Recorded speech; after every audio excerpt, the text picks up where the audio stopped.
Hey everyone, today's video I want to talk about the two other strategies you can use to collect more passive income in Canada. Who doesn't want to build extra money even while you're sleeping? So you don't have to manage tenants, you don't have to build a business, you don't have to have any side hustles. You could just enjoy life, go to work, and then collect extra money even while you're working, even while you're sleeping. Who doesn't love that? So let's talk about that today. Also talk about the pros and cons of each strategy and how much does it take to build $50,000 of passive income every single year. And lastly, by the end of this video, I want to share a tool that you can use to visualize if any of these strategies are for you. So if you missed part one on the first two strategies, you definitely want to check it out in this video up here. But I just want to share this tool because I think this tool is going to be super helpful if you're like contemplating which strategy to use, which gives you the better performance, or which ones you don't care and you just want the dividends, but it spells it all out in this tool as long as you stay to the very end. So the first strategy is a covered call ETF. These are high yield ETFs that use options to juice their returns. Now, if you don't know anything about covered calls and how these options contract works, I'm going to just tell you in like one sentence. Essentially, they're selling contracts against a portion of their stocks in their portfolio, and then they collect insurance money. So that's how they do it. So they sell contracts to collect this insurance money, so this is how they actually juice their returns so that they can collect a yield of 5 to 6% every single year. Now, the thing about these covered call ETFs, they came into existence in 2011, and since that time, we have over 70 different types of covered call ETFs in Canada. Now, the second pro is that if you don't know how to choose individual stocks and you want to gain exposure to a certain sector or a certain field like tech stocks, banks, we can always invest in these ETFs and get exposure to it and get a higher yield. So it really simplifies the process for a lot of Canadian investors. So you don't have to worry about researching individual companies. And it's basically a super passive way in investing. So what are the cons? The first con is that, well, they are actively managed funds. So what that means is that you do have to pay a fee when you invest in these covered call ETFs, which can range between 0.5% to 0.8% depending on the fund. So every single year, you're paying a little bit of moolah to some fund manager to manage this type of fund because it's actively managed.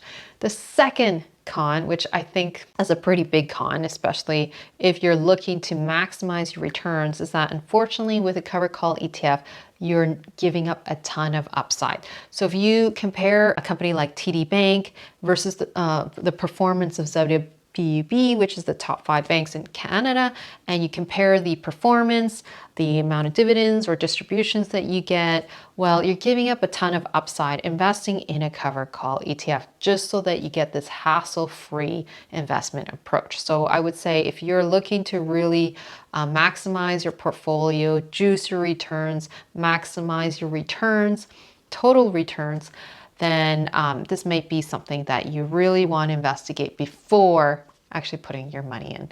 The third con I see is that, well, and people don't actually talk about this, is that if you invest in a covered call ETF, because it doesn't perform every single year, because we can go through a stock market crash, or it could be a big bear market for years and years, they unfortunately are not the best instruments to invest in a market that's super bearish or super bullish. It's actually a great instrument, great tool to use when the market's not really going anywhere. So if we're going through a recession or we're going through a big bull market, these types of instruments really, really underperform.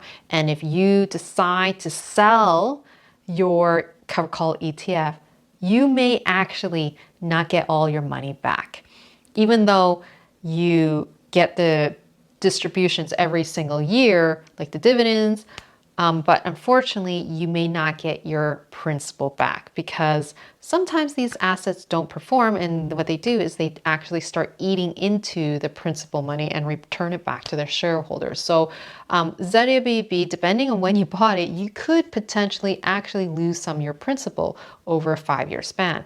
Now, there's a ton of examples of these covered call ETFs where they actually have been trading lower than when you bought it 5 years ago. I'm not going to get into that. I'm just saying, just please, eyes wide open. When you invest in these covered call ETFs, there are some disadvantages, and one of them is that you may not get your principal back when you sell, but you do get money every single year by investing in them, which are these dividends. Now, in order to collect $50,000 passive income every single year, if you invest in a covered call ETF like ZWB, which is probably one of the most pristine covered call ETFs you could possibly own in Canada, which is like the top 5 banks in Canada, it collects about 6% yield. Now, that depends on the day because it could go down to 5.5 depending what the stock market's doing. But let's use 6%. $50,000 divided by 6%, you get $833,000. So if you invest $833,000 today, you could collect $50,000 of income every single year. Now, just make sure that if you're looking to covered call ETFs, make sure you do a deep research on these covered call ETFs. And if you want to know more about covered call ETFs, you might want to check out this video up here. Now, the second investment strategy to collect passive income is selling options. Now, I know passive has a beautiful ring, like you just can collect money and do nothing. Well, unfortunately, this takes a tiny little bit of work, like 30 minutes a week. Which I would think that's actually not a lot of work, but just in case you were expecting to do zero work, unfortunately, you do have to put in a little bit of work to actually get this type of returns. So how selling options works is that there's 2 different types of contracts that you can sell. Each contract is worth 100 shares. So we got to first have the money to actually sell 100 shares, either stocks or have the money to potentially own these stocks. But essentially, you're selling these contracts out in the market. Each contract is made up of 100 shares, and then you collect premiums while you're waiting.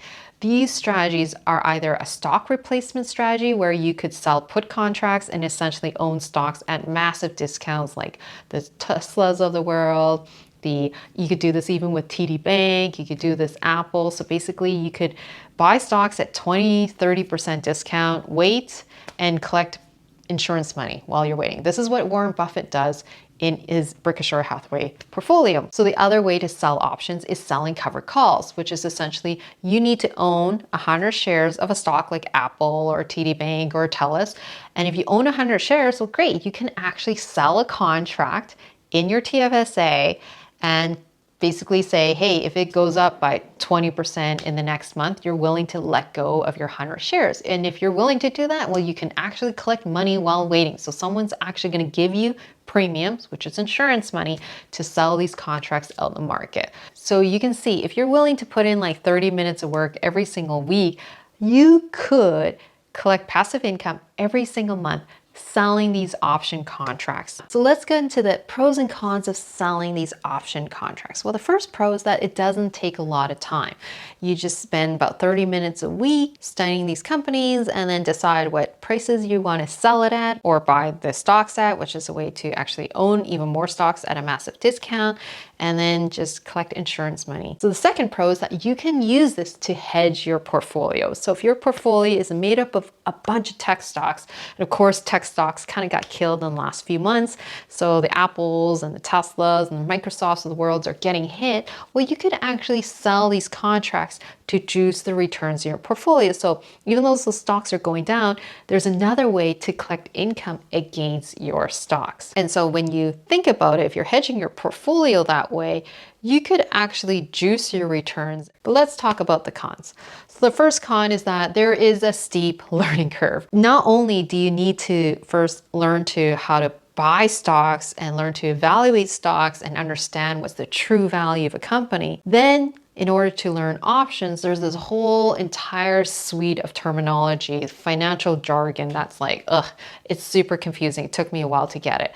So there's a steep learning curve when it comes to fundamental analysis in stocks and options, okay? So if you don't know how to do fundamental analysis and evaluate companies and know how much a company is actually worth and know when it's actually undervalued, I would say stay away from options, because I know there's a lot of courses that can teach you about options using technical analysis, but unfortunately technical analysis is always backwards looking. You really need to kind of play your probabilities about the future of the company, which is way more than just what's written in a chart. So you really need to know what makes a company grow, grow, grow, and make a lot of dough. And once you understand that and the probabilities of this happening, then you can, well, put in the time, learn about options, and actually use this as a way to juice the returns in your portfolio. So the second con is that, unfortunately, to do these conservative option strategies, which is selling covered calls and selling put options, requires money. Okay, so that means you need money to either own 100 shares in every contract at massive discounts, or you already own 100 shares of these companies like an Apple, like the Microsofts of the world, so that you can actually sell these contracts against your stocks. The moment you don't have the money, you don't have the stocks, well then I think options can be very dangerous, because it involves way more risk and way more involvement. Okay, I know there's a lot of YouTubers out there who talk about like, hey, you can start options with a smaller account. I'm going to give it to you for real. Okay, it involves more risk. It involves way more time. And if you don't know how to do stock analysis, you don't know how to value a company, and you don't want to have the time to even manage your trades, I would say stay away from the more complicated strategies for selling options, okay, which is using a smaller account. I'm talking about basics of covered calls and selling put options. You need money to do this, so make sure you have the money if you're going to sell options. Now, the third con is that, as enticing as it is to just collect insurance money, collect moolah every single month by doing these option strategies, and with the discounted brokerages that are offering really, really cheap commissions on selling option contracts and doing these options trading strategies, I would say please, please be very, very careful if you venture into the world. I really, really stress that in order to do options properly, you need to actually have a really good foundation with investing in stocks. I'm not talking about technical analysis. I'm talking about really strong foundation in stocks, investing stocks, looking at it as a company. If you're not willing to spend the time to do that, then I think you should stay away from options. Options is very enticing because it looks like you can make quick profits, but really it's a trading strategy. And I would say for most people, if you can't even spend the time to evaluate companies, stay away from options. Please, please stay away from options. So how much would it take to collect $50,000 a year using selling options as a strategy? So if we use a minimum return on investments around 12%, and 12% is pretty easy to get, as long as you're willing to spend the time and learn about it and do it properly, then you can expect 12% minimum return selling options. So $50,000 divided by 12% is $416,000. So yes, you need either $416,000 worth of stocks or $416,000 somewhere in your portfolio to actually sell options, okay? So that's why I'm saying it still involves money, but a lot less money than the first three strategies, but involves a little bit more work. Hey everyone, as promised, I want to talk about this free tool where you can back test these investment strategies and decide, hey, is this the best use of your money? Now I know not all of you are like talking about the best use of money, but you could say that to yourself, and then at the end of the day, you actually wanted the best use of money. So depending on where you're at, maybe you're retired, you still want to see like how they perform over time. Well, there is this tool called the Portfolio Visualizer. So I actually did a back testing where I took a portfolio of ZWB versus TD Bank versus a REIT called like a RioCan, because I couldn't actually put in Smart Centers for some reason. And I actually got the performance back tested over time. And these are the results. So if you invested $10,000 and since 2011 up until 2021, you could see that the BMO Covered Call Canadian ETF over a 10-year period gave you annualized return of 10.56%.